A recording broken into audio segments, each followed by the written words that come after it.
Assalamualaikum warahmatullahi wabarakatuh. Maha suci Allah, dan segala puji baginya atas limpahan rahmat yang tak terhingga. Kali ini akan dibacakan hikayat Datu Abulung Al-Banjari. Syekh Abdul Hamid Abulung Al-Banjari atau lebih dikenal dengan Datu Abulung, adalah salah satu ulama Banjar yang berpengaruh pada masanya. Ia adalah ulama yang pernah menggemparkan Kalimantan dengan paham wahdatul wujud. Ia dihukum mati oleh keputusan Sultan Tahmidillah, atas pertimbangan Syekh Muhammad Arsyad Al-Banjari yang waktu itu menjabat sebagai mufti besar. Riwayat singkat Syekh Abdul Hamid Abulung. Dalam sejarah pemikiran keagamaan di Kalimantan Selatan, pada abad ke-18 tersebutlah tiga tokoh yang ternama dan masyhur di tengah-tengah masyarakat waktu itu, yaitu 1. Syekh Abdul Hamid, dikenal dengan Datu Abulung. 2. Syekh Muhammad Arsyad Al-Banjari, dikenal dengan Datu Kalampayan. 3. Syekh Muhammad Nafis bin Idris bin Al-Husain, dikenal dengan Datu Nafis. Pada masa pemerintahan Sultan Tahilullah, Syekh Abdul Hamid Muda dan Syekh Muhammad Arsyad Al-Banjari keduanya sama-sama diberangkatkan ke Mekah Al-Mukarramah untuk menuntut ilmu agama. Tidak diketahui dengan jelas berapa lama, kepada siapa saja dan ilmu apa saja yang beliau pelajari di tanah suci Mekah Al-Mukarramah. Saat kepulangan dari menuntut ilmu pun tidak diketahui pula kapan waktunya. Sepulang dari menuntut ilmu di tanah suci Mekah, Syekh Abdul Hamid Abulung mulai mengajarkan ilmu-ilmu yang sudah didapatnya dari guru-guru beliau di tanah suci Mekah Al-Mukarramah. Sampai sekarang belum ditemukan ahli sejarah yang menulis atau mencatat dengan jelas tentang riwayat hidup Syekh Abdul Hamid Abulung atau yang dikenal juga dengan sebutan Datu Abulung. Diberi gelar dengan Datu Abulung karena ia tinggal dan dimakamkan di desa Abulung, Martapura. Namun, cerita yang didapatkan tentang hal ihwal beliau ini hanya melalui penuturan atau cerita dari beberapa tokoh masyarakat, yang didengar dari guru-guru atau orang-orang tua yang menceritakannya kembali secara turun-temurun. Tidak ada catatan ataupun cerita yang jelas tentang asal-usul Syekh Abdul Hamid, baik tentang tempat maupun tahun kelahiran. Silsilah keturunan, baik dari pihak bapak maupun ibu, keturunan, tempatnya dibesarkan, tempat tinggal dan tempat majelis pengajiannya, guru-guru dalam menuntut ilmu, kitab-kitab yang dipelajari maupun yang diajarkan serta murid-murid yang pernah menimba ilmu kepadanya. Menurut salah satu hikayat yang diperoleh, bahwa Abdul Hamid Abulung adalah orang Buana, seorang keturunan asli Banjar, namun tidak diketahui dengan jelas berasal dari kampung mana dan keturunan siapa. Hal ini disebabkan karena ia adalah orang yang berkelana. Konon dari kecil ia sudah meninggalkan kampung halaman dan orang tuanya untuk berkelana. Terhadap cerita masyhur dan tersebar di masyarakat sekarang, bahwa Syekh Abdul Hamid Abulung adalah seorang yang mempunyai ilmu yang sangat tinggi di bidang ilmu tasawuf dan ilmu hakikat, sampai-sampai bagi orang awam yang belum menguasai tingkatan-tingkatan ilmu tauhid dan tasawuf, akan kebingungan mendengar penuturan-penuturan yang disampaikan dan dikeluarkannya. Bahkan sampai ada yang mengatakan, bahwa ia mengajarkan sekaligus menyebarkan satu paham yang menyesatkan. Padahal waktu itu masyarakat di sekitarnya, masih lebih banyak yang awam daripada yang sudah belajar tentang ilmu tasawuf dan ilmu hakikat. Di antara ilmu-ilmu yang diajarkan oleh beliau adalah ilmu tasawuf. Namun ilmu tasawuf yang diajarkan beliau kepada orang awam sangat berlainan fahamnya dari pelajaran ilmu tasawuf yang telah dikenal dan dipelajari masyarakat sebelumnya. Datu Abulung mengajarkan bahwa tiada yang maujud hanya Dia, tiada yang maujud selainnya, tiada aku melainkan Dia, Dia adalah aku dan aku adalah Dia. Dalam pelajaran Syekh Abdul Hamid Abulung juga diajarkan bahwa syariat yang diajarkan selama ini adalah kulit, belum sampai kepada isi, hakikat. Sedangkan pelajaran yang selama ini diyakini dan dipahami oleh masyarakat umum, yaitu, tiada yang berhak dan patut disembah hanya Allah, Allah adalah Halik dan selainnya adalah makhluk, tiada sekutu baginya. Ajaran inilah yang dikatakan Datu Abulung hanya kulit, belum sampai kepada isi dan hakikat. Ajaran Datu Abulung itu merupakan hasil pengaruh dari ajaran Abu Yazid Al-Bustami, Husain bin Mansur Al-Halaj, yang kemudian memasuki Indonesia melalui Syekh Hamzah Fansuri dan Syekh Syamsuddin di Sumatera dan Syekh Siti Jenar di Pulau Jawa. Menuntut ilmu ke Tanah Haram. Menurut cerita, Abdul Hamid setibanya di Tanah Haram, tidak berkumpul bersama para talabah atau penuntut ilmu lainnya untuk menuntut ilmu kepada para syekh yang menetap, atau yang sesekali berziarah dan berhaji di negeri itu. Namun ia berjalan dan terus berkelana serta mengembara untuk menemui pengajian-pengajian agama, majelis muzakarah serta perkumpulan-perkumpulan orang. Dalam perjalanan itu, apabila bertemu dengan orang di suatu pengajian dan perkumpulan, ia akan bertanya kepada orang-orang tersebut, siapakah Tuhan Allah itu? Di manakah Tuhan Allah itu?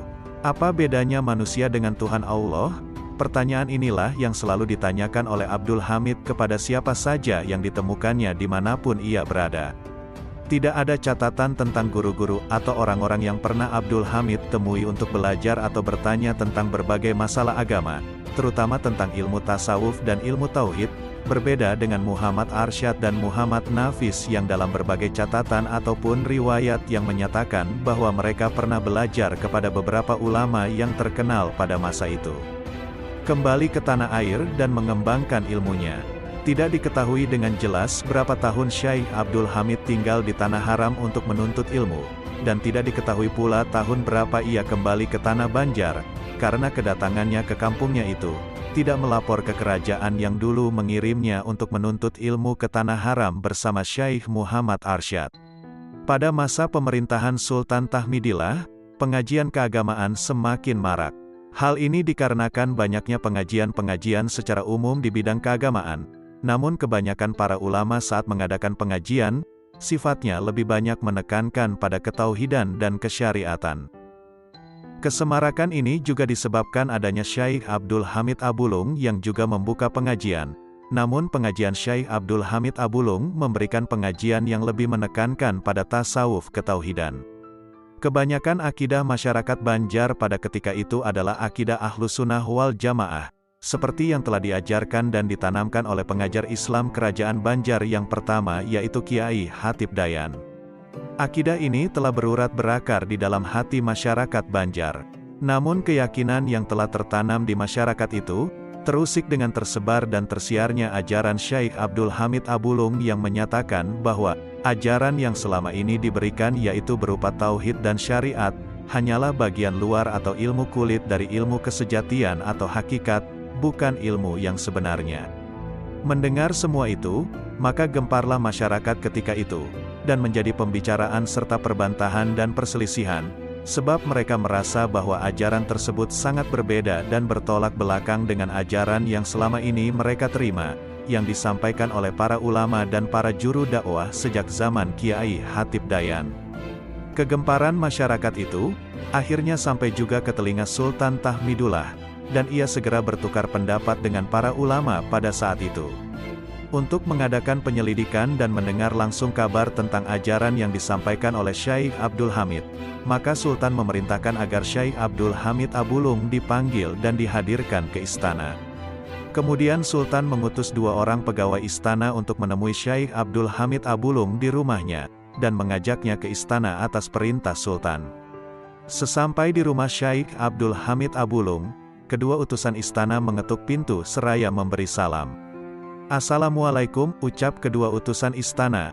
"Waalaikumsalam," jawab Syekh Abdul Hamid.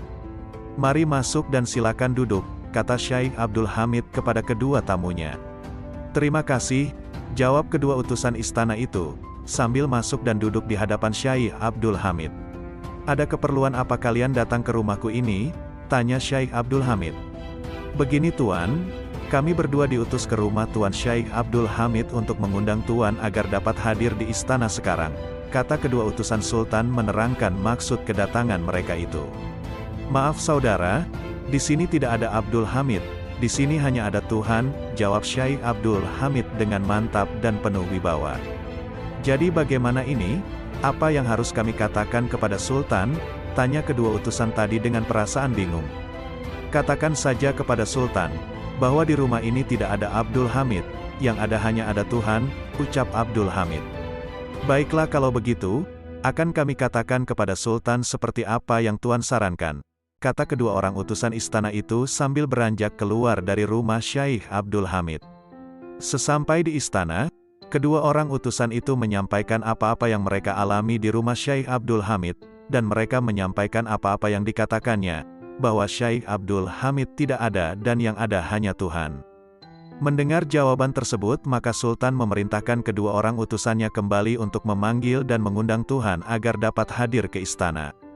Katakanlah kepadanya bahwa Tuhan dipanggil dan diundang ke istana oleh Sultan. Perintah Sultan kepada kedua utusannya. Maka berangkat lagi kedua utusan istana itu ke rumah Syekh Abdul Hamid.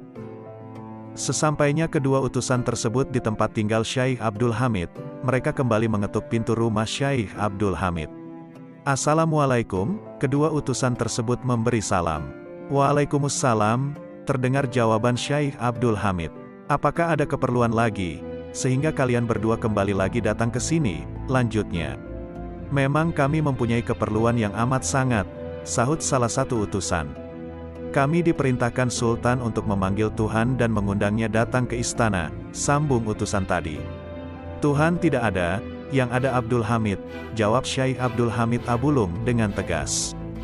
Jawaban Syekh Abdul Hamid Abulung yang tegas tersebut membuat kedua utusan Sultan kebingungan dan kehilangan akal. Kali ini kedua utusan Sultan harus kembali kecewa karena gagal menghadirkan Syekh Abdul Hamid Abulung ke istana, disebabkan jawabannya yang menyatakan bahwa Tuhan tidak ada, yang ada hanya Abdul Hamid. Dari jawaban tersebut timbullah masalah yang sangat pelik yang dihadapi Sultan.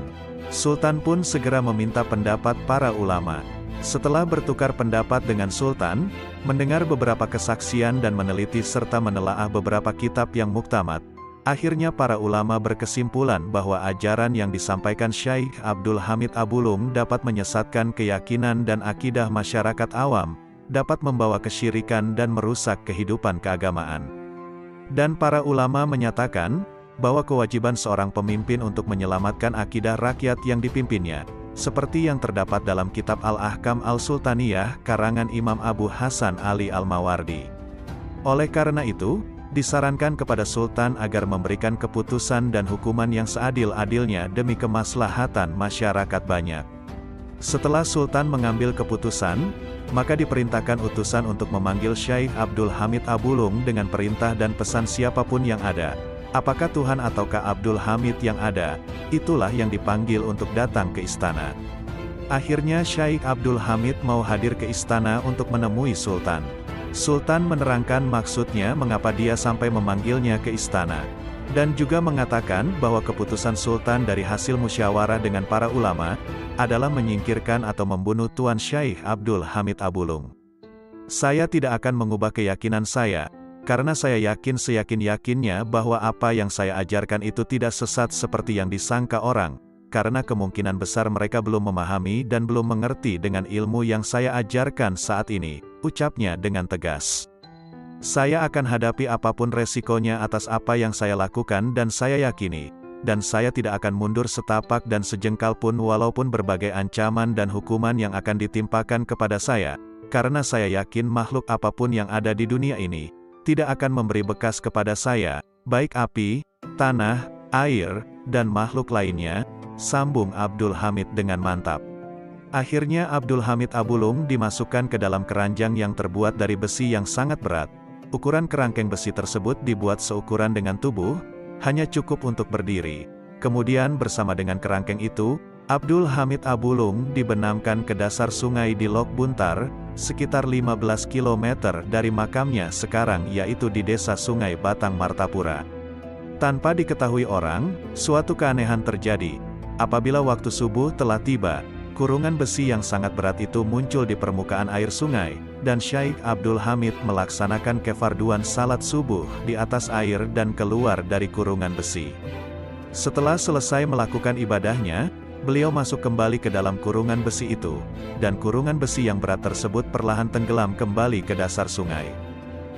Demikian juga kurungan besi itu akan muncul ke permukaan air sungai apabila waktu sholat fardu telah tiba, dan apabila telah selesai melaksanakan kefarduannya serta ibadah yang lainnya, kurungan besi itu kembali tenggelam ke dasar sungai.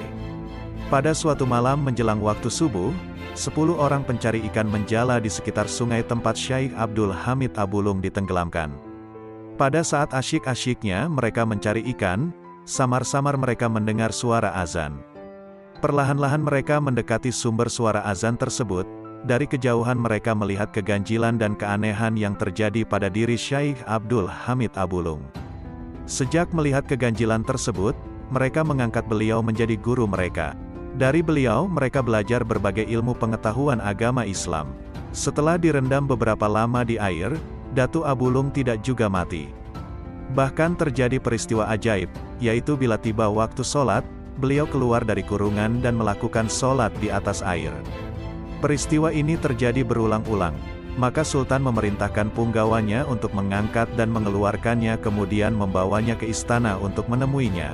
Namun sebelum Syekh Abdul Hamid Abulung datang ke istana, Sultan melakukan siasat untuk menjebaknya di perjalanan dengan meletakkan perangkap di tempat Syekh Abdul Hamid lewat. Kemudian Sultan memerintahkan punggawanya untuk membawa Syekh Abdul Hamid kembali ke istana.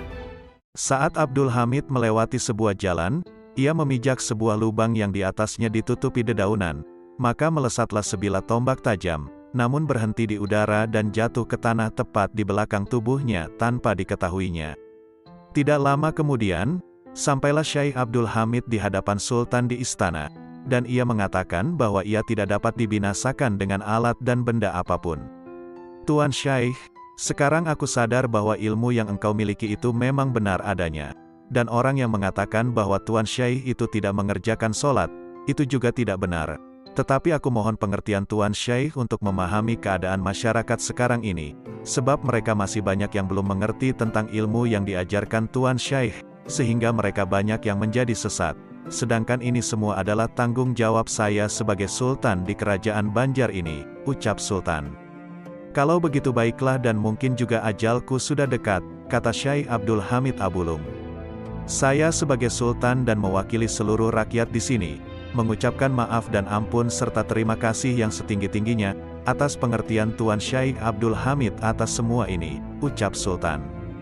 Di hadapan Sultan, Datuk Abulung mengatakan bahwa beliau tidak dapat dibinasakan dengan alat apapun, dan jika raja ingin membinasakannya haruslah dengan senjata yang berada di dinding rumah beliau, dan menancapkan di dalam daerah lingkaran yang beliau tunjukkan di belikat beliau. Kemudian Sultan mendengarkan penjelasan Datuk Abulung, maka Raja memerintahkan kepada ajudannya untuk mengambil senjata yang telah disebutkan Datuk Abulung. Setelah mendapatkan senjata tersebut, ajudannya menyerahkannya kepada Sultan. Sebelum senjata itu ditusukkan ke tempat yang telah dikatakan oleh Datuk Abulung, Datuk Abulung minta izin dulu untuk sholat sunnah 2 rakaat, dan permintaan itu dikabulkan oleh Sultan. Setelah Datuk Abulung sholat 2 rakaat, senjata tersebut ditusukkan di tempat yang sudah beliau tunjukkan, maka memancarlah darah segar dari situ. Namun yang sangat aneh dan mengagumkan adalah, bahwa dari ceceran darah segar tersebut bergerak perlahan-lahan dan membentuk sebuah tulisan. Tulisan tersebut secara perlahan-lahan pula menjadi sebuah kalimat, La ilaha illallah Muhammadar Rasulullah, tidak ada Tuhan selain Allah, dan Muhammad adalah utusan Allah. Sultan dan orang-orang yang menyaksikan kejadian tersebut tercengang, serta terkagum-kagum sambil mengucapkan, Inna lillahi wa inna ilaihi rojiun. Dengan kejadian tersebut, terbuktilah bahwasanya ajaran yang disebarkan oleh Datuk Abulung tidaklah sesat. Dengan kata lain ajarannya sesuai saja dengan kaidah Islam. Akan tetapi ajaran tersebut sudah menduduki tahap yang paling tinggi, yang apabila dipelajari oleh orang awam bisa terjadi kesalahpahaman atau sesat. Kemudian Sultan Tahmidullah II yang memerintah periode tahun 1761 sampai tahun 1801, membangun Masjid Jami Syekh Abdul Hamid Abulung sebagai bentuk penebusan dosa, karena telah memerintahkan para algojor raja untuk mengeksekusi Datuk Abulung. Demikian, kisah ini dimuat di wiyonggoputih.blogspot.com.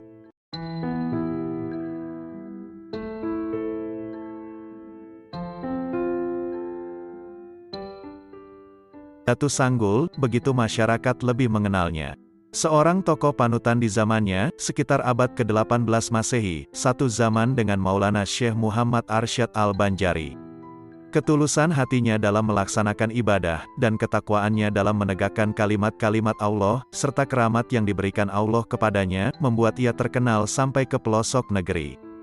Satu hal yang amat tergambar dalam sosok Datuk Sanggul, adalah ketekunannya dalam menuntut dan menyempurnakan ilmu. Semangat menuntut ilmu itu jualah yang kemudian membuatnya sampai ke bumi Kalimantan, khususnya Desa Tatakan, Kabupaten Tapin, Kalimantan Selatan. Yaitu berguru dengan Datu Suban. Di Desa Tatakan pula beliau kemudian dimakamkan yang sampai sekarang makamnya terus diziarahi masyarakat. Riwayat Syekh Muhammad Abdus Samad, Datu Sanggul. Dalam salah satu riwayat diceritakan, Datu Sanggul disebutkan bernama asli Syekh Muhammad Abdus Samad. Dalam riwayat lainnya, disebutkan bahwa nama beliau adalah Ahmad Sirajul Huda. Beliau berasal dari Palembang, kemudian melanglang buana ke berbagai penjuru untuk menuntut ilmu. Mengapa digelari Datu Sanggul? Salah satu riwayat menceritakan, hal tersebut karena ketekunan beliau dalam mentaati perintah gurunya di dalam halwat khusus yang sama artinya dengan menyanggul atau menunggu turunnya ilmu dari Allah Subhanahu wa Ta'ala. Ada juga yang mengatakan beliau sering menyanggul atau menghadang pasukan tentara Belanda di perbatasan Kampung Muning, sehingga tentara Belanda pun kocar-kacir dibuatnya. Versi lainnya lagi menyebutkan, gelar Datu Sanggul itu karena kegemaran beliau menyanggul, menunggu, binatang buruan. Ada juga yang mengatakan rambut beliau yang panjang dan selalu disanggul, digelung. Datu Sanggul sangat terkenal pula dengan syair-syairnya yang begitu puitis dan penuh makna. Salah satu syair yang sangat terkenal adalah syair pantun, Saraba Ampat. Syair tersebut berbahasa Banjar yang syarat dengan pelajaran tasawuf. Di antara petikan syair tersebut berbunyi, Allah jadikan Saraba Ampat, syariat tarikat hakikat marifat, menjadi satu di dalam halwat. Rasa nyamannya tiada tersurat. Kemudian, ada lagi syair lain yang berbunyi, Riau-riau padang si bundan. Di sana padang si tamu-tamu. Rindu dendam tengadah bulan. Di hadapan Allah kita bertemu. Syair itu dilantunkan Datu Sanggul saat muncul dari tengah sungai dan berjalan di atas air dengan tenangnya tanpa basah sama sekali terkecuali pada anggota wudhu. Karomah Syekh Muhammad Abdus Samad, Datu Sanggul. Selalu salat Jumat di Mekah. Beliau mempunyai banyak kelebihan. Selalu salat Jumat di Mekah, dan menjadi murid Nabi Khidir. Pada waktu itu, di kerajaan Banjar yang masyarakatnya sangat menjunjung tinggi nilai agama, mewajibkan bagi laki-laki yang sudah akil balik atau sudah dewasa untuk melaksanakan salat Jumat di masjid kampung masing-masing. Kalau tidak melaksanakan kewajiban tersebut, akan didenda. Dalam riwayat, Datu Sanggul dipercayai memiliki keramat melaksanakan salat Jumat di Masjidil Haram setiap Jumatnya. Karena itu, setiap hari Jumat itu pun beliau harus membayar denda kepada kerajaan sampai habis harta beliau, hingga suatu saat yang tertinggal hanya kuantan dan landai, alat untuk memasak nasi dan sayuran. Dalam kondisi itu, setelah didesak oleh istri beliau karena tidak ada lagi barang yang bisa dipakai untuk membayar denda, Datu Sanggul akhirnya berjanji untuk melaksanakan salat Jumat di masjid kampungnya. Kala itu, sungai di kampungnya sedang meluap dan hampir terjadi banjir lantaran hujan yang sangat lebat pada malam harinya. Di saat para jamaah sedang berwudu di pinggir sungai, tiba-tiba Datu Sanggul datang dan langsung terjun ke sungai yang sedang meluap tersebut. Beliau bercebur lengkap dengan pakaiannya. Orang-orang berteriak dan menjadi gempar.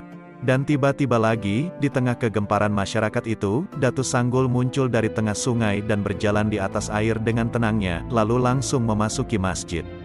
Lebih mengherankan, pakaian beliau tidak basah sama sekali, kecuali anggota wudunya. Masyarakat semakin terkejut, tatkala imam mengangkat takbir memulai salat Jumat diikuti jamaah lain, Datu Sanggul hanya melantunkan syair tadi. Riau-riau padang si bundan. Di sana padang si tamu-tamu. Rindu dendam tengadah bulan. Di hadapan Allah kita bertemu. Allahu Akbar. Bersamaan ucapan Allahu Akbar itu, tubuh beliau mengawang-awang hingga selesai orang mengerjakan salat Jumat. Melihat keadaan Datu Sanggul yang demikian, orang-orang yang berada di masjid semakin keheranan. Aku tadi salat di Mekah. Kebetulan di sana ada selamatan dan aku meminta sedikit, mari kita cicipi bersama walau sedikit, kata Datu Sanggul di saat orang-orang masih keheranan. Sejak saat itulah, masyarakat percaya sepenuhnya bahwa Datu Sanggul adalah seorang waliullah. Barang-barang Datu Sanggul yang semula disita pun dikembalikan oleh kerajaan. Dalam riwayat lagi, keramat Datu Sanggul ini pun dibuktikan Datu Kalampayan, Syekh Muhammad Arsyad Al-Banjari. Pada suatu hari Jumat di kota Mekah, Datu Kalampayan ada di sana. Sewaktu di Masjid Mekah untuk melaksanakan salat Jumat berjamaah, Datuk Kalampayan melihat seseorang sembahyang di dekatnya. Beliau tertarik untuk mengetahui, karena orang itu mengenakan baju palimbangan hitam dan celana hitam serta memakai laung. Datuk Kalampayan yakin bahwa itu bukan orang-orang Mekah, karena orang-orang Mekah tidak ada yang berpakaian demikian. Pakaian seperti itu hanya dipakai oleh orang Banjar atau orang Tanah Jawa. Dan peristiwa itu dilihat Datuk Kalampayan selama beberapa kali Jumat. Tidak salah lagi, ini pasti orang Banjar, ujar Datuk Kalampayan kala itu. Lalu, Datuk Kalampayan mengulurkan tangannya, kemudian mereka bersalaman. Tak puas bertemu di masjid, Datuk Kalampayan membawa orang itu ke rumahnya. Syekh Muhammad Arsyad lalu bertanya dan dijawab orang tersebut bahwa ia bernama Datu Sanggul. Datuk Kalampayan bertanya pula, saudara ini orang mana, asal negeri mana dan sudah berapa lama tinggal di Mekah? Datu Sanggul menjawab pertanyaan itu dengan senyum. Saya setiap Jumat datang ke sini untuk bersembahyang, dan aku berasal dari Banjar. Tempat diamku di Banjar. Jelasnya Tatakan, ujarnya. Jauh juga, kalau begitu melewati Martapura, Kayu Tangi. Melalui tempat tinggalku. Itu sangat jauh. Jika demikian dengan apa kemari setiap Jumat, ujar Datuk Kalampayan bertanya. Datu Sanggul pun menjawab, aku tidak memakai apa-apa. Hanya karena hendak kemari saja, dan kebetulan Allah Subhanahu wa Ta'ala memberikan kekuatan kepadaku sehingga aku sampai ke sini. Terpikir dalam hati Datuk Kalampayan tentang kedatangan Datu Sanggul itu, apakah ia memang masih waras atau orang yang terganggu pikirannya. Jawaban Datu Sanggul tadi dirasanya tak masuk akal sehat. Sebab mungkinkah jarak yang demikian jauhnya antara Tatakan dan Mekah bisa dicapai hanya dalam waktu begitu singkat, dan bahkan tidak memakai apa-apa. Namun dari dialek bahasanya, Datuk Kalampayan yakin bahwa Datu Sanggul adalah berasal dari Banjar.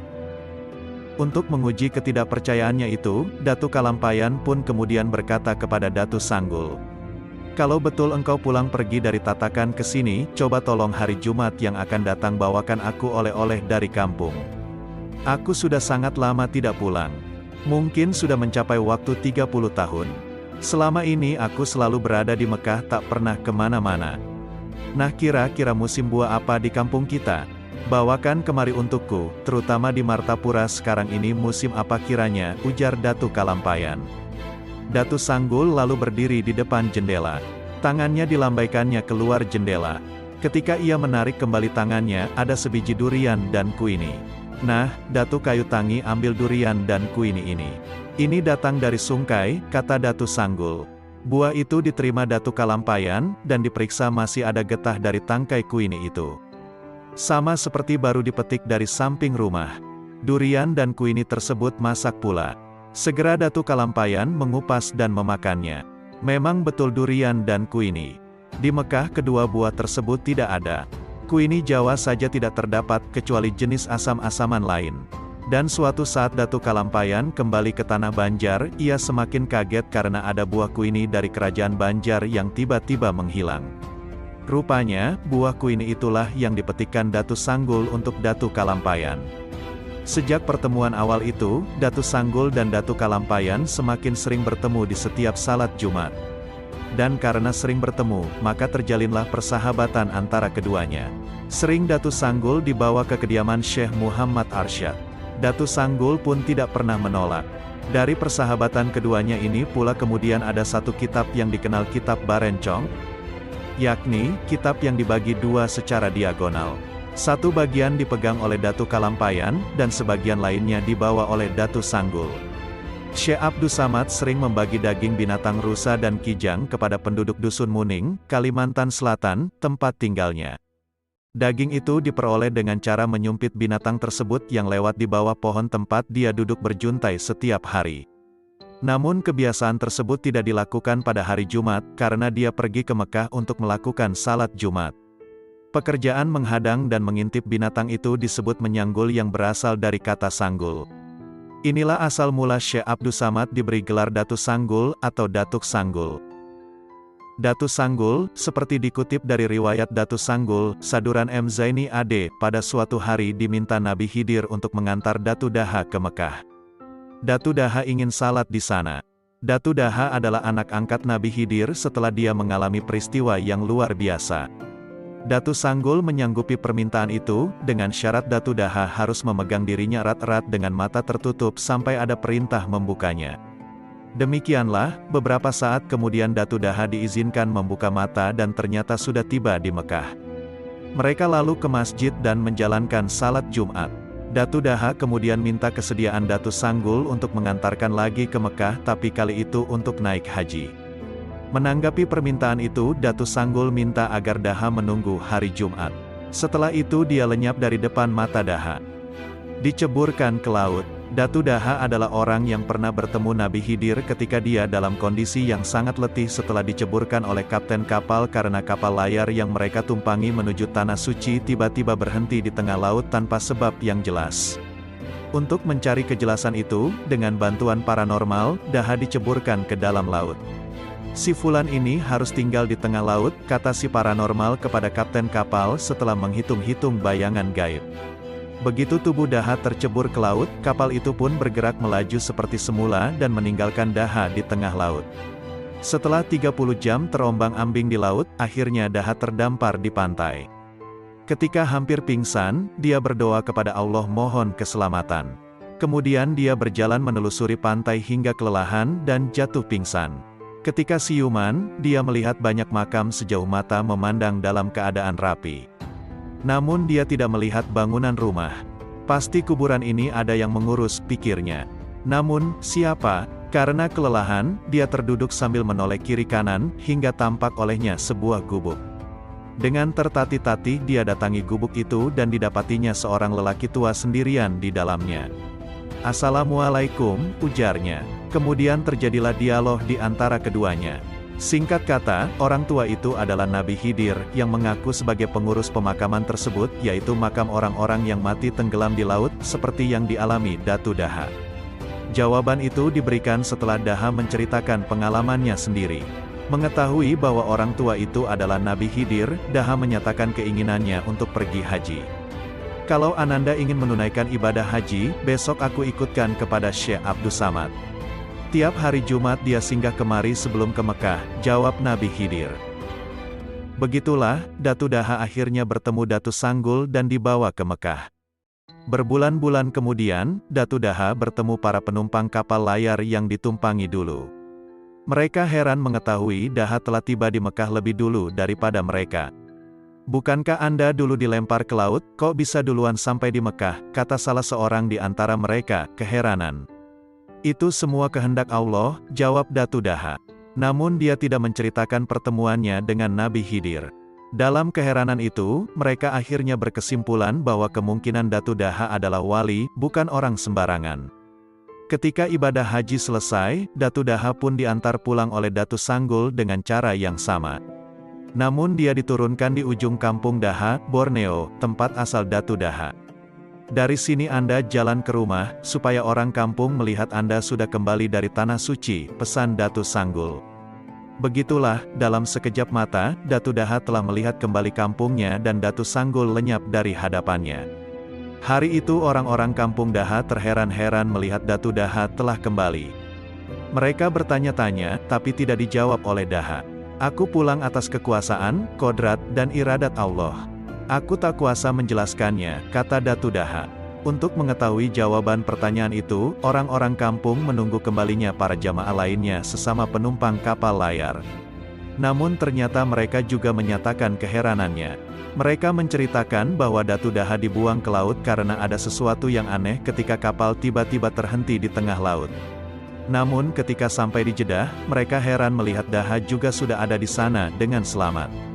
"Kami terkejut, apa ini benar Datu Daha, atau kami salah lihat?" tutur mereka. Begitu juga ketika ibadah haji selesai. Pada hari Jumat sorenya dia sudah tidak ada lagi di Mekah, padahal menurut pengakuannya dia tiba pada hari Jumat sebelum salat Jumat. Cerita itu membuat warga kampung percaya bahwa Datu Daha memang naik haji dan dia adalah wali yang patut dihormati. Dalam balutan asap putih, Datu Sanggul, atau Syekh Abdus Samad, atau Syekh Ahmad Sirajul Huda, berasal dari Palembang. Dia berguru kepada Datu Suban, seorang ulama besar yang ditemuinya dalam mimpi, yang tinggal di Kalimantan Selatan. Setelah mendapat restu dari ibunya, dia berlayar ke Kalimantan melalui Selat Bangka Belitung dan kota Banjarmasin hingga tiba di Kampung Muning, Pantai Munggutayu Tiwadak Gumpa Rantau Tapin, Kalimantan Selatan, pada tahun 1750 Masehi. Singkat cerita, Datu Sanggul menjadi murid kesayangan Datu Suban dan diberi sebuah kitab pusaka yang berbentuk segi 8. Rupanya ketika kitab itu diserahkan, itulah akhir hayat Datu Suban, karena tak lama kemudian dia wafat dalam balutan asap putih yang mengepul ke udara ketika tengah berjalan meninggalkan tempat upacara penyerahan kitab tersebut. Setelah mengamalkan ilmu hakikat dan ilmu laduni dari gurunya itu, Datu Sanggul diberi kelebihan oleh Allah, seperti menceburkan diri ke air sungai dan berwudu tapi badannya tidak basah kecuali yang wajib wudu. Tiap hari Jumat bersembahyang Jumat di Masjidil Haram, Mekah. Dia juga berteman dengan Syekh Muhammad Arsyad Al-Banjari sejak tahun 1760, yang bertemu setiap salat Jumat di Mekah. Syekh Arsyad ingin mempelajari kitab pusaka Datu Suban yang bersegi 8. Namun Datu Sanggul meminjamkan hanya sebelah sehingga kitab itu berbentuk rencong dan disebut kitab Barencong, dengan catatan, bila ingin melanjutkan kajian dalam kitab itu, Al-Banjari harus turun ke Tanah Jawi dan menemuinya di Kampung Muning sambil membawa kain putih seukuran 5 helai kain sarung. Ternyata ketika tiba saatnya untuk mempelajari kitab itu, Syekh Arsyad Al-Banjari tidak berhasil menemui Datu Sanggul di Kampung Muning, karena ia sudah wafat. Teringat pada pesan agar membawa kain putih berukuran 5 kain sarung, Syekh Arsyad pun menduga bahwa ketika itu agaknya Datu Sanggul sudah mendapat firasat dari Allah akan meninggal bila belahan kitab Barencong itu diserahkan. Begitulah, sungguh teramat banyak lagi cerita-cerita akan keramat Datu Sanggul. Termasuk menjelang akhir hayatnya, Datu Sanggul minta dibawakan kain kafan kepada Datu Kalampayan apabila Datu Kalampayan selesai menuntut ilmu dari Mekah pulang ke Tanah Banjar. Dan ternyata, kain kafan itu digunakan untuk mengkafani Datu Sanggul sendiri yang berpulang ke hadirat Allah bertepatan dengan pulangnya Datu Kalampayan dari Mekah ke Tanah Banjar. Sungguh tak terasa, kini sudah 249 tahun kejadian itu berlalu. Di Komplek Kubah Datu Sanggul di Desa Tatakan Tapin, dilaksanakan peringatan Haul Datu Sanggul setiap tahunnya. Dikatakan Mas Rani, penjaga makam Datu Sanggul adalah hamba Allah yang alim dan dikenal luas dianugerahi ilmu marifat. Selain pantun Saraba Ampat dan syair ketika muncul dari air tadi, menurut Mas Rani ada lagi pantun marifat Datu Sanggul yang masih dikenal para ahli marifat hingga saat ini. Pantun itu berbunyi, jangan susah mencari bilah ada di rapun buluh. Jangan susah mencari Allah ada di batang tubuh. Kitab Marifat Datu Sanggul yang dikenal dengan Kitab Barencong, dapat disimak di Sufipedia.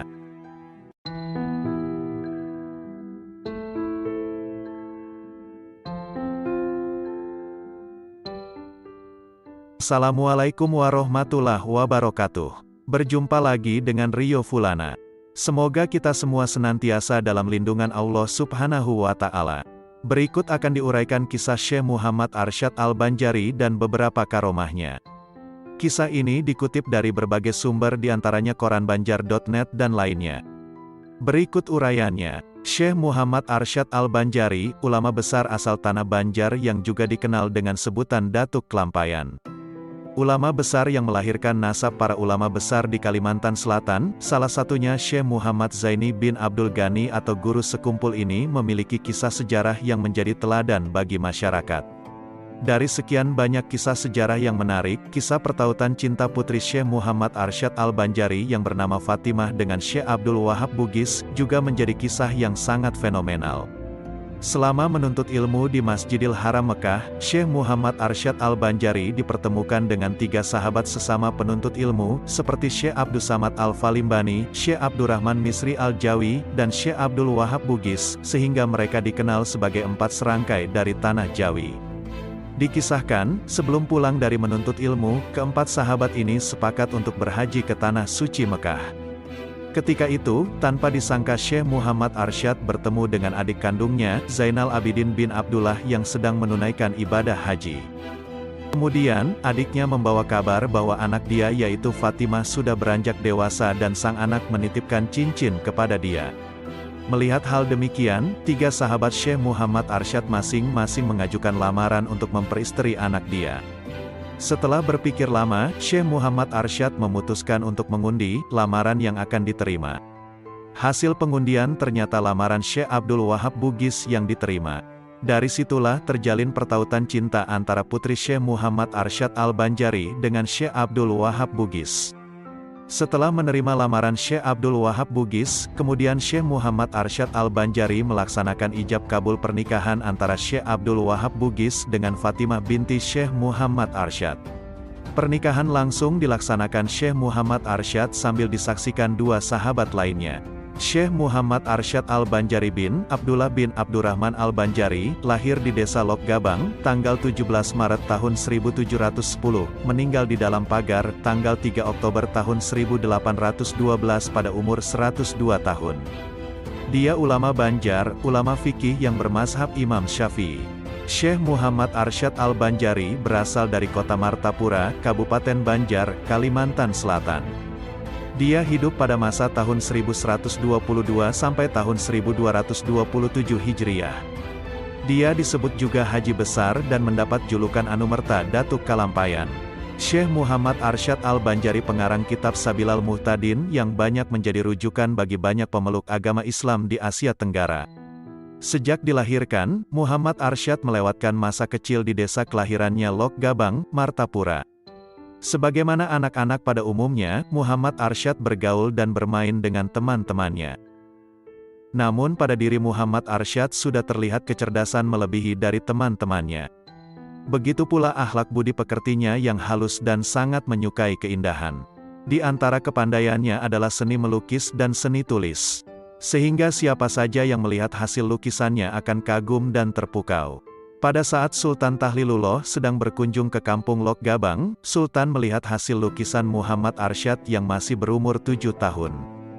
Terkesan akan kejadian itu, maka Sultan meminta pada orang tuanya agar anak tersebut sebaiknya tinggal di istana untuk belajar bersama dengan anak-anak dan cucu Sultan. Di istana, Muhammad Arsyad tumbuh menjadi anak yang berakhlak mulia, ramah, penurut, dan hormat kepada yang lebih tua. Seluruh penghuni istana menyayanginya dengan kasih sayang. Sultan sangat memperhatikan pendidikan Muhammad Arsyad karena Sultan mengharapkan Muhammad Arsyad kelak menjadi pemimpin yang alim. Ia mendapat pendidikan penuh di istana sehingga usia mencapai 30 tahun. Kemudian ia dikawinkan dengan seorang perempuan bernama Tuan Bajut. Ketika istrinya mengandung anak yang pertama, terlintaslah di hati Muhammad Arsyad suatu keinginan yang kuat untuk menuntut ilmu di tanah suci Mekah. Maka disampaikannya lah hasrat hatinya kepada sang istri tercinta. Meskipun dengan berat hati mengingat usia pernikahan mereka yang masih muda, akhirnya istrinya mengamini niat suci sang suami dan mendukungnya dalam meraih cita-cita. Maka, setelah mendapat restu dari Sultan berangkatlah Muhammad Arsyad ke tanah suci mewujudkan cita-citanya. Derayan air mata dan untayan doa mengiringi kepergiannya. Di tanah suci, Muhammad Arsyad mengaji kepada masyayikh terkemuka pada masa itu. Di antara guru dia adalah Syekh Athoillah bin Ahmad Al-Misri, Al-Faqih Syekh Muhammad bin Sulaiman Al-Kurdi dan Al-Arif Billah Syekh Muhammad bin Abdul Karim Al-Saman Al-Hasani Al-Madani. Syekh yang disebutkan terakhir adalah guru Muhammad Arsyad di bidang tasawuf, di bawah bimbingannya lah Muhammad Arsyad melakukan suluk dan halwat, sehingga mendapat ijazah darinya dengan kedudukan sebagai khalifah. Selain itu guru-guru Muhammad Arsyad yang lain seperti Syekh Ahmad bin Abdul Munim Ad-Damanhuri, Syekh Muhammad Murtada bin Muhammad Az-Zabidi, Syekh Hasan bin Ahmad Al-Yamani, Syekh Salem bin Abdullah Al-Basri, Syekh Sidik bin Umar Han, Syekh Abdullah bin Hijazi Asy-Syarkawi, Syekh Abdurrahman bin Abdul Aziz Al-Maghrabi, Syekh Abdurrahman bin Sulaiman Al-Ahdal, Syekh Abdurrahman bin Abdul Mubin Al-Fatani, Syekh Abdul Ghani bin Muhammad Hilal, Syekh Abis As-Sandi, Syekh Abdul Wahab At-Tantawi, Syekh Abdullah Mirgani, Syekh Muhammad bin Ahmad Al-Jauhari, dan Syekh Muhammad Zain bin Faqih Jalaluddin Aceh.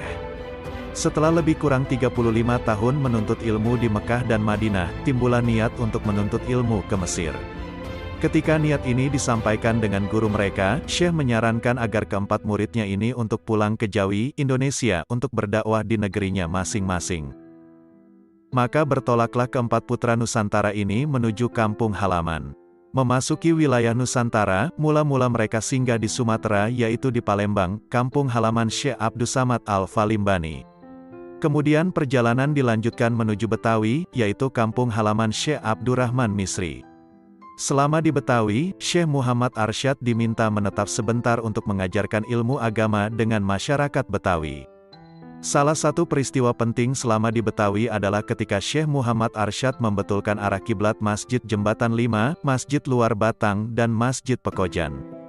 Untuk mengenang peristiwa tersebut, masyarakat sekitar Masjid Jembatan 5 menuliskan di atas batu dalam aksara Arab Melayu, tulisan Jawi, yang bertuliskan bahwa kiblat masjid ini telah diputar ke kanan sekitar 25 derajat oleh Muhammad Arsyad Al-Banjari pada tanggal 4 Safar 1186 Hijriah.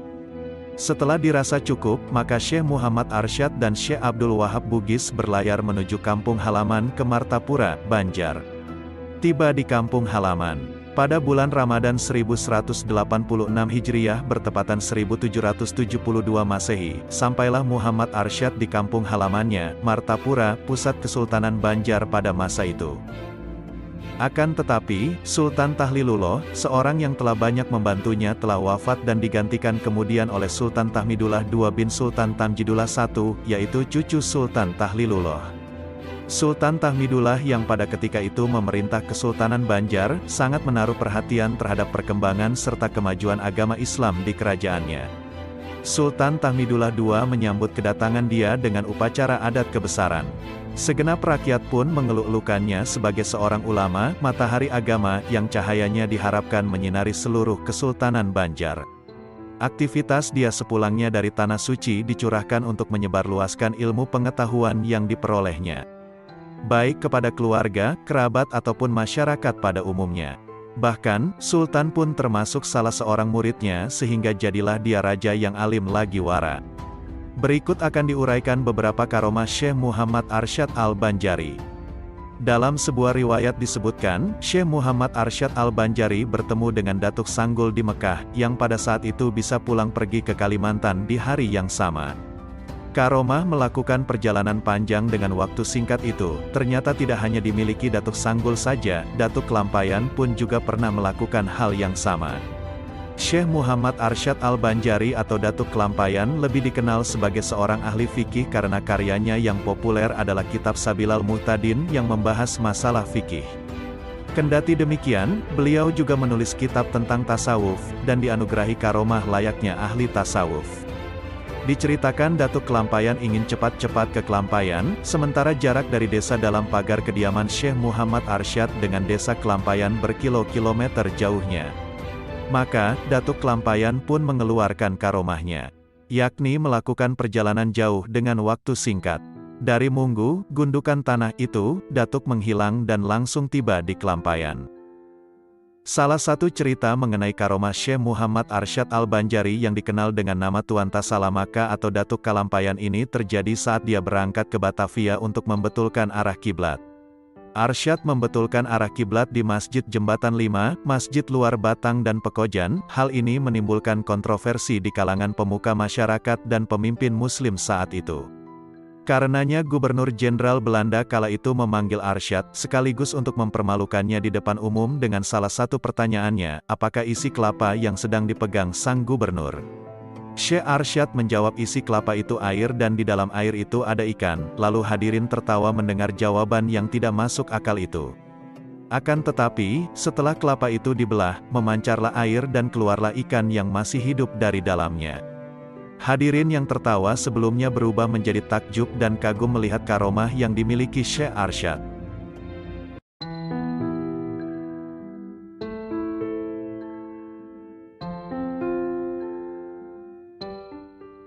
Assalamualaikum warahmatullahi wabarakatuh. Segala puji bagi Allah, Tuhan seru sekalian alam. Dengan menyebut nama Allah yang Maha Pengasih, Maha Penyayang. Kali ini akan dibacakan hikayat Datu Suban Tapin, yang mana hikayat ini dimuat di wiyonggoputih.blogspot.com. Datu Suban sering disebut juga Datu Syaiban Ibnu Zakaria Zulkifli dengan ibunda bernama Maisyarah. Beliau hidup di Kampung Muning Tatakan Kabupaten Tapin Rantau Kalimantan Selatan. Beliau semasa hidupnya mempunyai martabat tinggi dan mulia, peramah dan paling disegani. Datu Suban atau Datu Sumiran atau Datu Syaiban adalah penduduk asli Kampung Tatakan. Beliau hidup bersama seorang istri, tinggal di Pantai Munggu Karikil, Rantau. Karena sangat miskinnya, setiap harinya beliau hanya makan ubi kayu. Namun kemiskinan bukanlah penghalang bagi beliau untuk mengajarkan ilmu-ilmu yang beliau miliki. Selain ahli ilmu tasawuf, Datu Suban juga ahli dalam ilmu taguh, kebal, ilmu kabariyat, ilmu dapat berjalan di atas air, ilmu ma'ali rupa, ilmu pandangan jauh, ilmu pengobatan, ilmu kecantikan, ilmu falakiyah, ilmu tauhid dan ilmu firasat. Dengan ilmu yang dimiliki beliau itulah, banyak orang berdatangan dari berbagai daerah untuk menuntut ilmu-ilmu tersebut kepada beliau. Murid beliau yang terkenal ada 13. 1. Datu Murakat. 2. Datu Taming Karsa. 3. Datu Niang Talib. 4. Datu Karipis. 5. Datu Ganun. 6. Datu Argi. 7. Datu Ungku. 8. Datu Labaiduliman. 9. Datu Harun. 10. Datu Arsanaya. 11. Datu Rangga. 12. Datu Galuh Diang Bulan. 13. Datu Sanggul. Datu Suban mulai mengajarkan dan menerangkan isinya, dan masing-masing datu mengambil ilmu yang cocok untuk diri mereka. Menurut riwayatnya, Datu Murakat yang merupakan murid tertua dan pertama, mengambil ilmu andalan yaitu ilmu kepahlawanan agar disegani orang.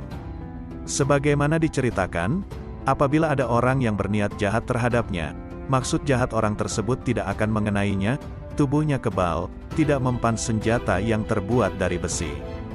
Datu Taming Karsa murid yang kedua, mengambil ilmu panglima kelasikaran yang tiada lawan kehebatannya, bergelar Singajaya. Mempunyai andalan ilmu pangkima kelasikaran, supaya gagah perkasa di medan perang. Ia diangkat menjadi panglima dalam beberapa peperangan saat melawan penjajah Belanda. Datu Niang Talib murid yang ketiga, mengambil ilmu kabariyat dunia. Jika beliau menghentakkan kaki, maka orang akan terkulai lemah tak berdaya dan sampai sekarang beliau masih hidup sebagai penguasa alam gaib hutan Pulau Kadap. Datu Karipis murid yang keempat, mengambil ilmu kuat dan dapat berjalan di atas air. Juga memiliki ilmu tahan dibakar dan kebal terhadap berbagai macam senjata. Datu Ganun murid yang kelima, mengambil ilmu kesempurnaan dan kejayaan, dapat mengkloning atau menggandakan diri hingga 4. Mempelajari ilmu kesempurnaan dan kejayaan, dapat merubah diri menjadi 4 tubuh sekaligus yang rupa dan bentuknya sama dan sulit diketahui mana tubuh yang asli. Datu Argi murid yang keenam, mengambil ilmu kesempurnaan dunia akhirat. Datu Ungku murid yang ketujuh, mengambil ilmu kabariyat dunia. Dengan sekali tepuk tangan saja semua orang akan roboh tak berdaya. Datu Labaiduliman murid yang kedelapan, mengambil ilmu ahli huruf, ilmu falakiyah, penterjemah dan dapat mengetahui isi alam. Punya kelebihan khusus di antara murid-murid lainnya di bidang ilmu falakiyah, ilmu membaca dan menafsirkan huruf, ahli di bidang perbintangan dan mengetahui isi alam. Konon, ia dapat mengetahui kapan turunnya hujan, kapan jatuhnya dedaunan dari dahannya dan sebagainya. Datu Harun murid yang kesembilan, mengambil ilmu kebal, lebih cenderung mengambil ilmu dunia, seperti ilmu kebal, kuat, perkasa dan badannya keras bagai besi. Datu Arsanaya murid yang ke-10, mulanya suka menzalimi, kemudian dengan kebijakan dan didikan Datu Suban ia bertobat, dapat ilmu yang sempurna, akhirnya dia menjadi orang yang soleh. Datu Angga mengambil ilmu kabariyat dunia semata-mata, mempelajari ilmu kewibawaan dan ilmu dunia, seperti kepanglimaan, kekebalan dan lainnya. Datu Galuh Diang Bulan mengambil ilmu kecantikan atau awet muda. Beliau mempunyai keahlian untuk bermandi-mandi supaya awet muda dan cantik. Datu Sanggul merupakan murid yang paling akhir, dan kemudian menerima ilmu. Tetapi, ilmu yang beliau dapat adalah ilmu yang paling sempurna yaitu ilmu makrifatnya kepada Allah Subhanahu wa Ta'ala. Di antara ilmu-ilmu yang selalu diajarkan dalam setiap kesempatan, beliau selalu mengajarkan ilmu mengenal diri, ilmu marifat, dengan tarekat, memusyahadahkan Nur Muhammad. Hal ini tidaklah mengherankan, karena sebelum Datu Suban mengajarkan ajaran makrifat melalui tarekat Nur Muhammad ini, seorang ulama Banjar yaitu Syekh Ahmad Syamsuddin Al-Banjari telah menulis asal kejadian Nur Muhammad itu, yang naskahnya ditemukan oleh seorang orientalis bangsa Belanda R.O. Winnestedt. Di antara ilmu-ilmu yang selalu beliau ajarkan atau tak pernah ditinggal dalam setiap pemberian pelajaran, adalah ilmu mengenal diri, ilmu marifat, dengan tarekat memusyahadahkan Nur Muhammad. Menurut beliau, untuk mengenal diri itu terlebih dahulu harus tahu arti diri, yaitu, 1. Apa arti diri tajali? 2. Apa arti diri terpari? 3. Apa arti diri di pari-pari? 4. Apa arti diri yang berdiri? Apabila seseorang telah mengenal ini dengan baik, maka pada tahap berikutnya ia akan mengenal Allah Subhanahu wa Ta'ala. Dari sini akan timbul keyakinan bahwa Allah itu Esa, Esa sifat, Esa asma, dan Esa pula afalnya. Datu Suban dikenal sebagai salah seorang wali Allah. Beliau memiliki karamah kasyaf, yaitu terbukanya tabir rahasia bagi beliau, sehingga dapat mengetahui peristiwa yang akan terjadi. Seperti beliau sudah tahu bahwa akan kedatangan tamu manusia raksasa, Datu Nuraya. Dapat pula mengetahui sampai di mana kemampuan murid-muridnya dalam menerima ilmu yang diberikannya, seperti akan menyerahkan kitab pusaka. Kitab tersebut beliau serahkan kepada Abdus Samad, Datu Sanggul, murid paling akhir yang ikut belajar kepada beliau. Menurut pandangan kasyaf beliau, hanya Abdus Samadlah yang dapat menerima, mengamalkan, serta mengajarkannya, sedang murid-muridnya yang lain tidak mampu. Karamah atau kesaktian lain yang beliau miliki adalah, beliau dapat mengetahui akan tibanya ajal beliau. Ketika dari mata beliau keluar sebuah sosok yang rupanya sangat bagus, bercahaya, dan berpakaian hijau. Ini berarti 7 hari lagi beliau akan berpindah alam. 4 hari kemudian dari tubuh Datu Suban keluar cahaya yang sangat cemerlang berwarna putih. Besarnya sama dengan tubuh beliau dan berbau harum semerbak. Ini berarti 3 hari lagi beliau akan meninggalkan dunia fana ini. Oleh karena itu, segera Datu Suban memanggil para murid-muridnya. Setelah semuanya berkumpul, beliau berkata, "Murid-muridku yang kucintai, kalian jangan terkejut atas panggilan yang mendadak ini, karena pertemuan kita hanya hari ini saja lagi. Nanti malam jam 1:30 malam, aku akan meninggalkan dunia yang fana ini. Hal ini tidak bisa ditunda-tunda lagi, karena ketentuan Allah telah berlaku." Kemudian beliau membacakan firman Allah surat An-Nahl ayat 61 yang berbunyi, "Apabila sudah tiba waktu yang ditentukan, maka tidak seorang pun yang dapat mengundurkannya dan juga tidak ada yang dapat mendahulukannya." Mendengar ucapan beliau itu, semua yang hadir diam membisu 1000 bahasa.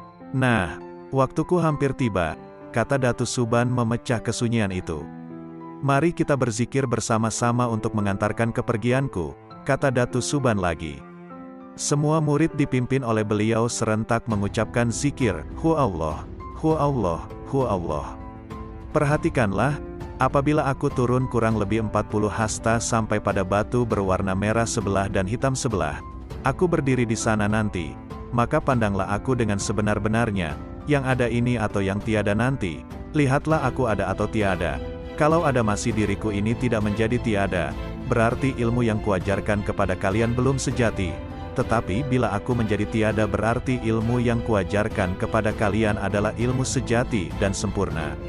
Setelah berkata demikian beliau diam, kemudian meletuslah badan Datu Suban dan timbul asap putih.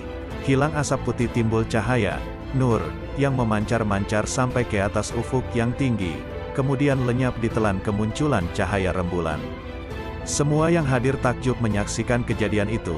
Kemudian terdengar gemuruh ucapan murid-murid beliau, "Inna lillahi wa inna ilaihi rojiun." Kisah Datu Nuraya dan Datu Suban. Tak banyak yang mengenal Datu Nuraya yang punya nama Syekh Abdul Muin. Sebagian ada yang menyebut Syekh Abdul Jabar dan ada juga yang menyebut Syekh Abdul Rauf. Di pantai Jatimunggu Karikil dekat Liang Macan, tetangga desa Tatakan tinggal seorang guru miskin namun sangat dalam dan tinggi ilmu tasawufnya. Beliau adalah Datu Suban. Karena kemiskinan beliau dan istri hanya makan singkong setiap harinya. Pada saat Lebaran, hari raya, Datu Suban kedatangan 12 orang murid-muridnya, yaitu, Datu Murkat, Datu Taming Karsa, Datu Niang Talib, Datu Karipis, Datu Ganun, Datu Argi, Datu Ungku, Datu Labai Duliman, Datu Harun, Datu Arsanaya, Datu Rangga, dan Datu Galuh Diang Bulan. Ketika sedang menikmati hidangan yang disediakan tuan rumah, tiba-tiba datang seorang yang bertubuh sangat besar. Serta-merta mereka terkejut dan segera mengambil tombak dan parang untuk menghadang orang tersebut. "Assalamualaikum warahmatullahi wabarakatuh," kata orang besar tersebut sambil mendekat. "Waalaikumsalam warahmatullahi wabarakatuh," jawab para datu. Lalu Datu Suban berkata kepada murid-muridnya, bahwa orang yang memberi salam itu insya Allah akan berniat baik dan tidak membahayakan. "Maaf, siapa saudara yang datang dan dari mana asalmu serta apa maksud saudara?" tanya Datu Suban. Si raksasa hanya menjawab dengan ucapan, "La ilaha illallah."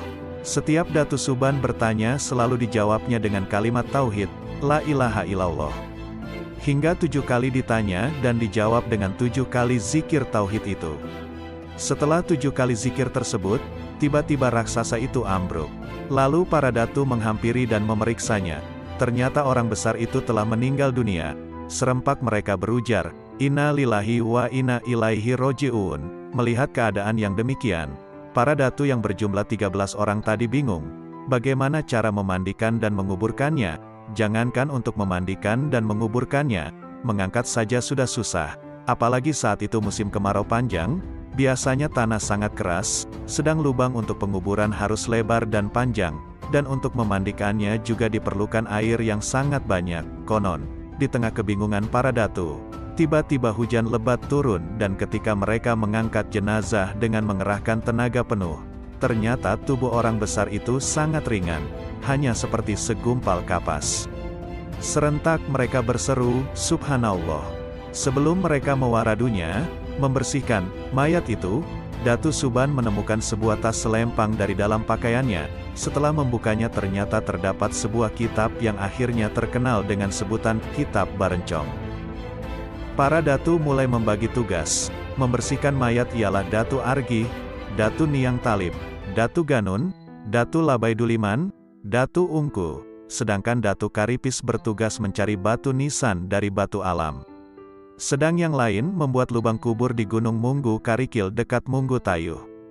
Konon lubang yang digali tidak cukup untuk mengubur jenazah itu, terpaksa kakinya harus dilipat sehingga tubuhnya seperti huruf Hamzah. Pada hari ke-7 setelah meninggalnya raksasa itu, Datu Suban membuka kitab yang ditemukan pada jenazah tersebut di hadapan 12 muridnya sambil mengucap, "Bismillahirrohmanirrohim." Ternyata berisi bermacam-macam khasiat ilmu dunia dan akhirat. Akhirnya orang besar, raksasa tersebut diberi nama Nuraya, karena dia datang pada hari raya dan wafat pada hari itu juga, dan sesuai dengan badannya yang besar seperti raya. Nur Raya berarti pembawa cahaya yang sangat luas seperti raya. Dengan panjang kuburnya kurang lebih 60 meter, dengan kaki dilipat, kalau tidak dilipat mungkin bisa sampai 100 meter, dan lebar kurang lebih 6 meter.